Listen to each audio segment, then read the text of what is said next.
भारताच्या स्वातंत्र्य संग्रामात अनेक थोर क्रांतिकारकांनी आपल्या प्राणांची आहुती दिली। त्यामधीलच एक झुंजार, धाडसी आणि अत्यंत तरुण क्रांतीवीर म्हणजे खुदीराम बोस। त्यांचा 11 ऑगस्ट हा स्मृती दिन। नमस्कार, मी सिद्धी आणि तुम्ही पाहताय कलाकार दिनविशेष powered by goprag.com। Khudiram Bose यांचा जन्म पश्चिम बंगालमधील मिर्झापूर जिल्ह्यात झाला। त्यांचे बालपण हलाखीचे गेले, परंतु या प्रतिकूल परिस्थितीतही त्यांच्या मनात देशभक्तीची ज्वाला प्रज्वलित झाली। तेव्हा भारतात ब्रिटिश सरकारचे अत्याचार सुरू होते। अनेक निरपराध लोकांवर अन्याय होत होता। खुदीराम बोस यांनी हे अन्याय पाहून लहान वयातच क्रांतीचा मार्ग स्वीकारला।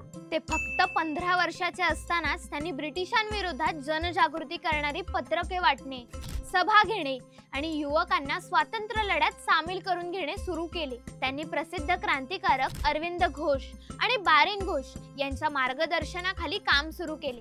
वंदे मातरम या इंग्रजी विरोधी पत्रकाचे वितरण करताना वयाच्या 15व्या वर्षी त्यांना पहिल्यांदा अटक झाली होती। त्यांच्यामध्ये देशभक्तीची भावना इतकी तीव्र होती की त्यांनी 9वीत असताना शाळा सोडून पूर्ण वेळ स्वातंत्र्य लढ्यात भाग घेतला। संपूर्ण व्हिडिओ पाहण्यासाठी आपल्या कलाकार YouTube चॅनलला नक्की भेट द्या।